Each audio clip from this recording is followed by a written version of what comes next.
Hello everyone and welcome to week 5 of Concordia's fall semester for exercise physiology for sport. Once again, I am Professor Mark Baines and we are into pretty much the halfway point through this fall semester. That's good news from the standpoint of hopefully you're getting in the hang of things, hopefully you don't have any major questions, and you should always know, I'm going to say it for the umpteenth time and I'll keep saying it, that I'm here for you if you have questions and you have concerns. I know things can get difficult, particularly because life gets that way. Let me know how I can help you, let me know what I can do for you to try to help you get through the difficult challenges, especially of these 2 weeks. Last week and this week you had your first exam this last week, and now you have a paper back to back. That is pretty much the toughest segment of 2 weeks probably from the standpoint of the assignments you have ahead of you and now passed. So it's understood this is going to be pretty much a tough time. That is, in this case, what it is. We will do the best we can with the situation we are in, right? That said, moving right into challenging concepts from last week. First of all, stretching. Beginning or end of session? Well, static stretching, from a static versus dynamic to separate them, or ballistic, let alone PNF, which is as assisted stretching, or self-myofascial release, which is essentially you have an object to foam roll or loosen up tissue. Any form of those things can be stretching. Static stretching by itself could vary between how someone does it, how long someone holds it for, so that's going to change. But generally speaking, there's nothing wrong doing static stretching before the training session or at the end. It was unclear, a few of you, it looked as though you were almost saying doing dynamic activity, then follow it with static activity before going into a training session. If we're going to do static stretching at the beginning of a session, if you're going to hold a point of contraction, a light contraction, get that muscle spindle to be activating the muscle fibers, and then holding it for a period of about 20-30 seconds, could be as little as 10-15 seconds, but it's hard to say if that's really going to be adequate. Some research would say so, but 20 seconds is probably one of your better numbers, and more than 30 seconds would be questionable whether you're really getting any benefit from the stretch anymore, assuming you're doing it well, like always, right? You always have to finish everything with assuming it's being done properly, or assuming we're doing it correctly. There's always that. That said, a static stretch held for 20-30 seconds, repeated 2 to 5 times or more maybe, could be the beginning of your training session, followed by dynamic activity, would be fair. If you want to go straight into dynamic activity, that is totally fine. However, if you have someone who has particular tightness or challenges, going straight into dynamic activity would have to assume then that you know exactly what someone's needs are. In a group setting, that's very difficult to do. It makes sense from a one-on-one perspective when some personal training or strength coaches, personal trainers or strength coaches actually do one-on-one sessions to go start with dynamic activity because they're more specifically aware of that individual single person they're working with. In a group type setting, dynamic only without static, you might be missing some important aspects of loosening up prior to engaging more significant activity. Either way, that activity has to be graded in that warm-up, right? That is the goal of the warm-up, starting gradually and gradually improving the level of the activity itself, the primary goal of the warm-up. That said, certainly activity over being static, being dynamic over static is the primary goal, but oftentimes leading to that point is the static stretching is going to help with that. Static stretching before bed is not a bad idea, the end of your session, but be careful about calling that part of the warm-up or the cool down. It's part of your process that's initiating the session or finishing the session, but really to call stretching a part of the warm-up or a part of the cool down is confusing a bit, because really we're talking about activity itself that is specific to the activity we're going to engage in the session, whether it's the cooling down or warming up. Static stretching, not so much. Dynamic stretching, you can argue, if the goal is primarily to get ready for activity, you could argue probably either way to some extent. But let's be clear about stretching being a component of the warm-up or the cool down, not by itself going to be the warm-up or the cool down, okay? That said, far as the primary goal, once again, of the warm-up is to increase muscular force production and work capacity for the skeletal muscle adaptation to occur, or preparation for work to occur, to get those muscle fibers, the right muscle fibers firing in the right sequence at the right time, to get that to occur before we start engaging more significant activity. When you're ready for that first sprint shouldn't have to be a jog or a warm-up. It should be you already did your warm-up. You're ready to go. Before you sprint up and down the court, before you sprint up and down the field, or agility-wise, a significant change of direction in some sort of drill you're having in soccer or football or any other sport you're working with people. You probably want to have them ready for proper force production and the work capacity, meaning if you warm up properly, whether it's a 5 to 10 minute warm-up for someone engaging in more explosive activities, you don't fatigue them, or more like a 10, 20, even 30 or more minute type warm-up, all depending on the temperature outside, the readiness for the athletes to engage in more challenging activity. You're going to vary that warm-up duration time dependent upon that. You want them to be ready for what is next. And that, in that sense, to get the proper force production, the proper work capacity, you have to start by going slowly, which is going to engage those type 1 muscle fibers first. They have to be engaged first. You can't, I don't care who we're talking about.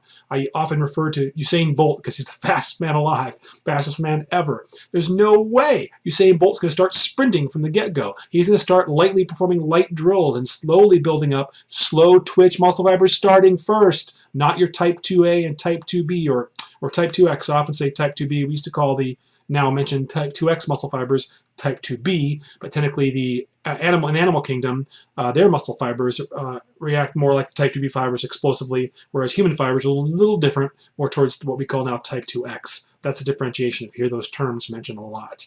That said, the goal of that warm-up, get you ready with proper force production to get those muscle fibers ready to fire and let them ready to handle more and more work. You properly warmed up. If on a good day, you find you have a good day of your training session, the same thing you did last week, it's unlikely you had tremendous hypertrophy changes this last week or something tremendously different happened other than you probably had a good warm-up. Maybe you got proper rest and those things too, but we're talking about activity. When you guys talk about your sleep and your hydration and your nutrition, that's great. But remember our primary job here is to make this training session precise, to the point, the best that we can. Everything else is a surplus, or a plus, I should say, on top of the ice cream or the whipped cream on top of the ice cream or the cherry on top of that. That's everything else. We want to make sure that food of the workout is the most important thing we worry about first before we start even talking about all the other things. Okay, it's really important. And of course, the goal of the cool down, unlike the warm up, get you ready to produce more force, get you to work longer. We can have the body temperature increase or blood circulation increase with absolutely no performance benefit whatsoever. We have to specifically get the proper joint actions, the proper movements, the proper muscle fiber involvement to get the proper force production work capacity. It's often said in books and otherwise, the primary goal of the warm-up is to increase body temperature and blood circulation. You are not wrong for saying that that's part of the process, but it's not the goal. If that were true, we can just sit in a hot room and let ourselves get our heart rate up and sweat like crazy and get hot, and therefore we'd be able to produce force fantastically. And you might see some change, but not significant because you haven't engaged the specific movements in the proper sequencing, the proper timing, getting ready for whatever's next. The goal of cool down is to maintain activity, to get yourself cooled back down so you almost feel like, did I just go have a hard training session? Did I just go do something difficult? Because it doesn't feel like it. It feels like I didn't do a whole lot, even though I know I did about 20 minutes ago or 10 minutes ago. 5 minutes ago is questionable. 5 to 10 minutes of cool down is unusual to be enough time for a proper cooling down process for anybody engaging significant activity. If it's a low intensity workout, may not need a whole lot for us cooling down. Something more high intensity and something more challenging, something that requires a lot more duration of time in the training session itself, is also going to require a longer, more lengthy, more specific cool down. I'll never forget when I was running cross country and track in college. I remember there was a Bloomsday in Spokane, Washington, where I went to school at Gonzaga University undergrad, and we had this big 12K race. I remember running it in a great time for me, and I was one of the top couple hundred people. I was all excited about that, except for the fact that I was not feeling real good at the end of the race and losing my lunch, not doing well. And looking up and seeing the winners, they're out there still running. They're cooling down. I did not. Next day for me, stiffness, soreness, several days thereafter. Them, guaranteed. Hardly any, if at all. Okay? Because they took the time to cool down. Cool down will dramatically reduce stiffness, dramatically reduce soreness, all those things that we really don't want to feel, but we have to take the time to cool down. It's so common for coaches to do it, athletes to do it, to skip the cool down. Most of them are pretty good about having a lengthier warm-up, maybe too long at times. It's the cool down that's often skipped. You can really make the opposite. You could design it such that it almost looks like the exact opposite of the warm-up. You have the same activities, you could do this, and actually go in the reverse order for the cool down that you did in the warm-up. That's a possibility. You see that in track and field quite a bit. You could do the same things with any other sport, but regardless of what you do, you want the person or the athletes to be feeling good when they finish the cool down. Feel like, I feel a little tired, and I almost feel like I could go back and do some more. Now you did it right. Now you did the proper cool down. You shouldn't feel beat up. There should be no excessive venous pooling of the blood whereby you feel heavy when you leave that training session. That shouldn't happen if you do a proper cool down. There shouldn't be tremendous stiffness and soreness right now. You'll get maybe some if this is a significant training session today versus something before. Although you can argue if there's significant soreness or stiffness in most athletes, and that's a problem with the coach not designing the program properly. If it's a couple people, well, they probably weren't ready for it, and that's their fault for not getting themselves ready for what was coming that day, right? And return to homeostasis to get you back to resting as soon as possible, proper hormonal balance, proper nervous system response, a heart rate down to a reasonably low level. The lower the better from the standpoint of, generally speaking, the closest we can get to a resting heart rate. We're not going to get there within the 5, 10, 15, 20, 30 minutes post-training session, but we want to get as closer we can get there, the better. I'll tell you one of the best workouts anecdotally, whenever we say anecdotally when we can say I did this or I saw this happen, that's anecdotal. That's not researched. But that said, personally, I remember one day going into the gym in my older years, past my collegiate running and rowing years, and I remember going to the gym and my heart rate walking in was like the mid-70s. Walking into the gym, and I did a strength training type workout and did an interval type workout at the end, which I wouldn't generally recommend you try and do a strength workout, interval workout, same training session. Generally speaking, you're better off to do light cardio, significant strength training, or light strength training, significant cardio. Trying to do both is going to cannibalize a little bit of each. You're going to lose a little benefit by trying to do them both. Either way, it was a fairly intense training session. I remember working pretty hard in those intervals cardiovascularly at the end, working quite hard, such that I felt pretty winded, pretty tired, and heart rate was really up through the roof, so to speak. I cooled down for quite a bit, 20, 30 minutes or so. I remember walking out the door of that gym, and I literally looked back and thought, you know what? I can do some more. I feel good, but I did not feel good 20, 30 minutes ago. Prior to the cool down, I did not feel good. I knew I was done. I knew my next rep or my next set was going to be worse than the ones before, so I stopped right there, cooled down, and felt better because of it. Okay? That's a very important general idea. Every athlete is going to experience it a little differently, but what a great concept to try to pursue. Goal, or not the goal, but the response of the Golgi tendon organ is muscle shutdown. Shutting muscle fibers down, saying there's too much tension right now. There is too much tension generated too quickly right now. If you move too quickly in your warm-up, or you move too quickly in general, you're going to get that too much force production, I should say. Too much force production too quickly, you're going to get GTO to shut the muscle down. Don't confuse that with fatigue. That's just you try to go to another level too quickly. Try to engage with too many type 2A, type 2X muscle fibers too much, too soon. Probably is one of the reasons why, let alone fatigue from a standpoint going into the training session might affect that as well. Not fatigue as you get near the end of a set. That's not the GTO shutting the muscle down. That has to do with more of the inability to replenish ATP, metabolic acidosis, specifically toward excess hydrogen ions. That's the greater problem when you get tired at the end of a set. But somewhere early on, you're not fatigued, but your muscles can't do it. GTO is shutting you down. That's what we're trying to avoid be the case. We don't want that. That's not a goal for us to achieve.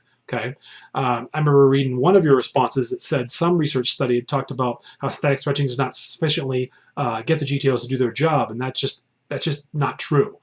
Standpoint of a muscle is contracted at the first point of light contraction, and you allow it to happen, GTO is going to slowly override that muscle slowly. But certainly at any point of activity where you do any movement and you get muscular contraction, at a certain point GTO is going to tell you that's enough. Okay, that's the intent anyway. Muscle spindle is activating muscle fibers, trying to get them to go. It's saying that we're going to protect you because you're getting a lot of length out of this muscle fiber, these muscle fibers right now for this muscle, or you're getting too much length too quickly, right? A very quick action possibly. Your muscles are trying to contract to protect you. Now you don't want too much of that. That's what that over excessive tightness is. We don't want that to happen. It should happen gradually so you don't get that real strong response. That myotatic stretch reflex is not something we want to get, other than part of the process of slightly gradually warming up or a very slight muscle spindle activation. Just like we want the GTO to be slowly overridden. We don't want either one of these things to be strong reactions. If there is, we're not doing something right in our programming, or at least we're not applying it properly, or our athletes aren't getting the concepts and not doing things properly like we really want them to do to get the best results out of our training session. Okay. As far as muscle fiber involvement, I said a moment ago, but the moment you start engaging activity, certainly the muscle fibers that are active are going to be utilizing adenosine triphosphate, and they go into creatine phosphate, then to glycolysis, anaerobic oxidation, right? That general concept or process of going through the energy systems for given muscles involved in exercise. The longer you go, the more it switches downward into different energy systems. To maximize power, you've got to do it the very first few seconds. Remember, as you go down in each energy system, you're going to be utilizing or less ability to produce force the longer you go. It's just that simple. Okay. That said, if those muscle fibers are involved, well, type 1 is where your body's going to try to get to be involved first. It wants type 1 muscle fibers first. They can go the longest. They have the greatest capacity to handle light loads for long periods. Your body's saying, let's use these guys, excuse me, because they can go for long periods. They're the ones that your body wants to get going. Then it needs more force production, brings in the type 2A. Still needs more, after eventually might start bringing the type 2X. But the more you engage those, the more less time you're going to have to be able to utilize them, right? Because the type 2X is going to utilize ATP-CP primarily. Your type 2A will utilize primarily more toward glycolysis, and type 1 primarily more toward aerobic oxidation in terms of their capacity for handling force for either longer or shorter periods, okay? And how do we utilize that in our warming up and our cooling down? Well, start slower, build upward. As you're going to cool down, start a little bit, you're growing from training session down to homeostasis. So it's going to start with type 2X, type 2A, kind of be more active, and it gradually wind down, getting more type 1 being the predominant muscle fibers involved in exercise, the point when you cool down. We don't want our cool down to be conditioning. No one should breathe hard in the cool down. Technically, you don't have to sweat hard in the warm up either. That by itself is not necessarily indicative of a proper activity just because you're sweating more or heart rate's up, because you could have that happen and not have positive response. So be careful saying that must happen or that's a vital part of it. You may see it, doesn't mean necessarily that's what you want. Performance is what we want. You've heard me ask it or seen me ask it many times in your discussion boards. What's the goal? What I want you to say every time is, I want people to be fast. I want people to be able to produce more force. I want them to be able to have good agility, move quickly. I want them to be able to jump high. I want them to be able to throw the ball far. I want them to be able to swing the bat quickly. I want them to be able to get across the length of the pool fast. That's the goal. The goal is not to get the heart rate up. The goal is not to sweat more. The goal is not to get blood flow. Those things happen as a process of the goal of increasing performance. Okay? Now, going to week 5. Now we're talking about the heart, specifically in the respiratory system. Basically our circulatory and respiratory systems. Heart rate. The heart rate is simply ventricular contraction filling. Bum, bum, bum, bum, bum, bum. The heart, basically your ventricles contract, then they fill. Blood pressure wise, basically the contraction is the systolic, the upper number of blood pressure. The diastolic is the filling. Okay, the pressure on the arterial walls, the ventricles, as the ventricles contract. That's the systolic number, the one that we don't want to be above 140. Ideally, during most of our day, it's 110, 115. Definitely 120 is still okay, but 110, 115 is probably more ideal. Maybe 70, 75 would be ideal at rest. Both those things are going to go up, just as heart rate is going to go up during activity. But again, this is so important. The goal is not to get the heart rate up. Okay, we're going to come back to that in a moment here. Resting heart rate, that's your resting level at doing nothing. You woke up, you're laying there doing nothing. That's your resting heart rate. Theoretically, the more conditioned, the more well-rested you are, the resting heart rate should be lower.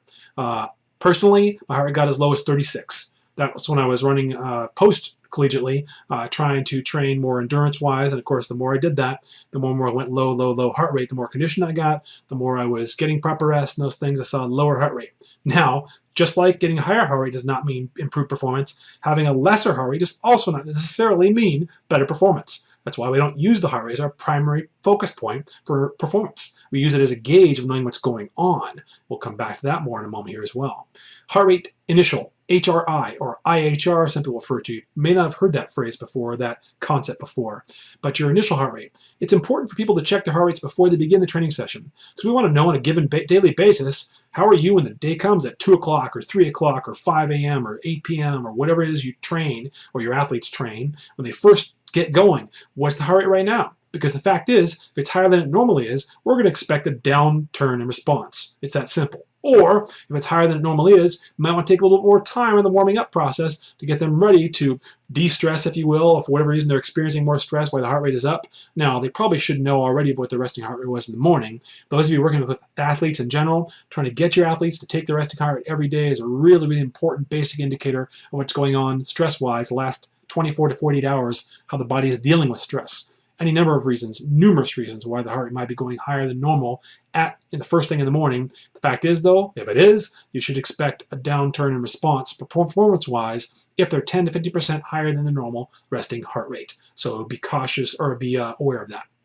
But the HRI should be that heart rate when you first walk in the door. Like I said a moment ago, talking about me walking to the gym one day, it was mid-70s. Well, on a bad day, I've walked in the gym, it's mid-80s. And no different than the way I walked into the gym and than it was the week ago. But I'm having a tough day that day. A lot of stress going on. Consequently, my body's not going to have the same performance output, most likely. Not necessarily true, but most likely. Max heart rate. Max heart rate technically is death.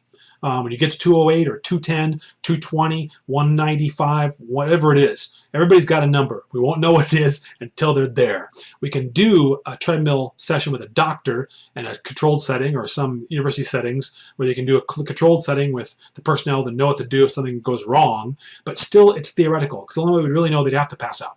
They'd have to pass out. Then we would know. Okay, so obviously not an ideal number to get to.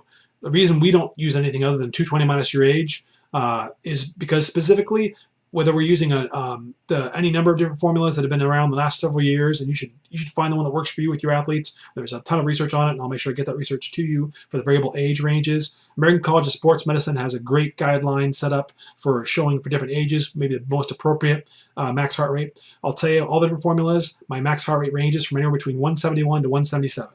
That's a 6-beat difference. All I know is, if you get me anywhere near 170, guess where my performance is? It's poor.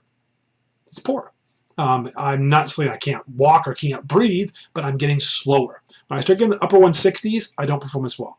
My last high intensity intervals, I'm almost always saying mid 160s, up 160s, and I am gassed. I'm gasping for air. I'm struggling. I may have had some bad form to finish that last little interval to be able to get good response for enough speed right there to finish that last one. But I'll tell you what, if I try one more, it's not going to be as fast. If you struggle to meet the time you had before or to perform the set the same way as the one before it, you probably should stop right there because the goal is to improve your performance, right? Not see you go backward, counter to what we've been taught before. Oh, I know. But we're not trying to do what we've been taught before. We're not trying to just do it because someone we respect said it. We're going to do what's best for our athletes, right? That is the goal. Not to do what someone else said because we like them. That's great. Hey, no disrespect. You're a great coach. But here's the thing. I want what's best for my athletes, not just to do what someone else did or said to do. We're going to base it on what we know about responses physiologically and the best possible performance out of our athletes. And of course, training heart rate or target heart rate, some people say, I tend to refer to training heart rate because target heart rate implies we're trying to get to a certain heart rate. That really makes no sense. I remember now, I'm now 220, not the 165, 170 pound athlete I was running track and field in high school and college. That said, I remember when I walked out the door a few years ago at 230 pounds and I went out for a run. And I was a guy who used to run sub 5 minute miles repeatedly, okay? Or at least around 5 minute miles. But it's certainly running a 420 mile, single mile. That said, this was me at 230, almost 40 years old at this point, okay? And I remember I walked out the door and went for a jog, went pretty good. 3 7-minute miles, 21 minutes, 3 miles. Heart rate never got above 148. I thought, this is fantastic. Next, I went, who does that? 230 pounds, 148 heart rate, 7-minute miles, 3 of them, fantastic. Next day, I walk out the door and I start to jog lightly. We're probably talking a 12-minute mile pace. I don't know how fast it was. I know it was slow. My heart rate quickly got in the mid-150s fast. Well, if you said that the goal is getting the heart rate up, you would have said day 2 was a better response. Day 2 is not a better response. I was slower by more than 30-40%. Why would I want to do that? The goal is better performance. What's your heart rate during that performance? If the heart rate's high with higher performance now, it's going to take longer in recovery. Perfect world, you have high performance, low heart rate. Simple as that. Set training heart rate heights to not go higher than. Set ceilings. Don't set floors telling people you got to get your heart rate above blank. That makes absolutely no logical sense other than what we've been told, and there's no basis for that particular concept. Okay? Cardiac output. Someone has a high or efficient cardiac output. We're talking about stroke volume, the amount of blood basically that the ventricles expel from the heart to go out to the body to deliver oxygen and nutrients to the tissues, right? And of course, we're also talking about heart rate, how fast your heart has to beat. Is the goal to increase heart rate? Well, we've already been saying, no, it's not. Because here's the thing. When you start engaging in significant activity, reason why one person versus another will not see a significant rise in heart rate, yes, is due to the fact they're more conditioned, but it's because their stroke volume is able to handle the load. They're able to produce it, for the heart to send enough blood out to the tissues. It doesn't need to raise the heart rate significantly, and that's what it is. Okay, and it's not your heart is not what gets conditioned to sport.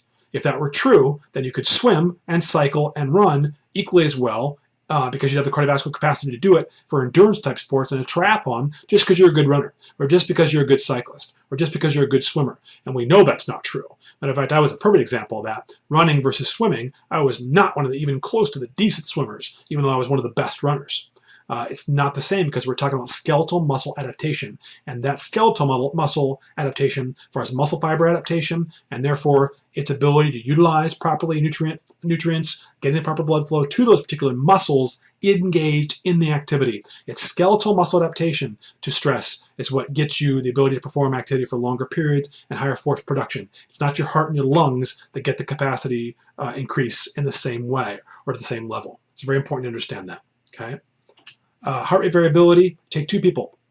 The untrained person and the trained person. The untrained person has a resting heart rate of 70, 75 beats a minute. The trained person probably has around a 45 or 50 beats a minute. Let's say 50 for the trained, 70 for the untrained. Sitting there. Variability, timing between beats. The fit person with a 50 beats per minute resting heart rate, assuming a good day and they're performing well, their heart rate's going to be jumping all over the place. Boom, boom, boom, boom, boom, boom, boom, boom, boom, boom, jumping. Whereas the unfit person, 70 beats a minute, is going to be going bum bum bum bum bum bum, consistent. Okay, we're talking about little cellular workers that respond quickly to stress, like the deficient in an emergency room. When the moment someone comes in, everybody's jumping all over that person to help them out. That's your fit person with a low resting heart rate, but high variability at rest. What you really want is high variability heart rate wise at rest because of you're well conditioned. You can't control it per se, it's involuntary, but it will happen with your body's proper response to stress, not getting too much stress, and actually being well conditioned over time. Okay. That said, the untrained person is going to have that no variability, low variability at rest, but high variability during activity. Whereas the fit person will have low variability during steady state, moderate to higher intensity activity. They're going to be like that 140 beats a minute going for the fit person, bum bum bum bum bum bum bum bum bum, no problem. Whereas the unfit person, bum bum bum bum bum bum bum bum all over the place, jumping all over the place. Okay. So we have low variability at rest for the untrained person, high variability at rest for the fit person, and the opposite is true during activity. Okay, you wouldn't know it unless you either have an EKG attached to somebody or something like the polar heart rate monitors, like the FT60, FT80, and some other newer models as well that actually have the capacity to be able to handle or to measure heart rate variability. Ventilation, voluntary versus involuntary. Meditation is great. Any activities where you're trying to help control someone's breathing are great. If you're trying to tell your athlete during a very complicated, complex movement like a Olympic lift or someone running at all-out speed, trying to tell them to control their breathing. Well, it's not that you're wrong to say that that's going to potentially help. You're right, it will potentially help. But here's the thing. You want the person focused on activity. Your job, if the person is actually not breathing properly during activity, is to alter the activity. If you alter the activity and bring them down a notch, they'll become accustomed to that and breathe properly. Okay? I used to get people asking me all the time, and still do, both students as well as some of the athletes I still coach, asking me, how should I breathe on exercise? My response, yes. They go, okay, what do you mean? You just breathe? Yes. Well, how should I breathe? That's right. They go, okay, you're telling me you want me just to breathe and not worry about it. You got it.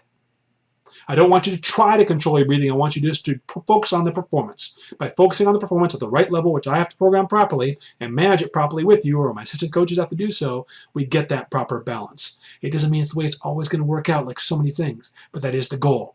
Some of it is involuntary. You can't do anything about it. When the activity gets significant for the individual, they're going to have a significant rise in ventilation rate, right? You can actually very much work on different activities to try to reduce that. Lower level active rest with low intensity or meditation, other things will help that. But ultimately, during activity, the proper way, the real way to get people to have proper ventilatory control is to get the proper level of activity for them. It's just that simple, okay? We get all our athletes are always out of breath. Everything we do, got to question the programming capacity for the coach, how we're doing with this. I think we're asking too much of our athletes. Maybe you're punishing them. Maybe there's a reason for it. But if you want more performance, you got to find that right level where they're not completely gassed in the middle of their activity. It shouldn't be. Final thoughts. So as I said, this is the toughest 2-week period. I know. Let me know if I can help you out, okay? Just plain and simple. Let me know.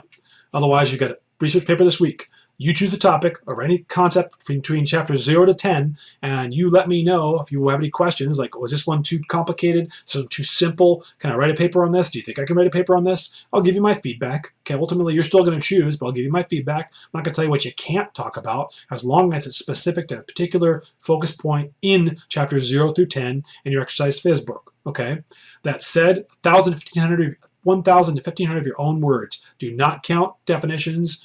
Do not count quotes or citations themselves. Your own words. I have and I will. I have done it before and I'll do it again. I will knock you down for points. If you don't even make 1,000 words, you got to be able to give it at least a reasonable amount of time and effort into the concept to be able to give us a proper breakdown of whatever topic it is you're talking about.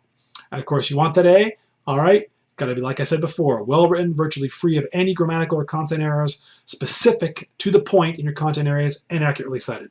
Less than that, well, you're looking at more likely a B. I give a lot of Bs for papers. Okay, you have to really put forth the effort to get that A. You put forth solid effort, you're going to get a B. You don't, well, it's going to be a C. We don't want those. Call me, email me if you have questions. Keep it going. Keep working hard.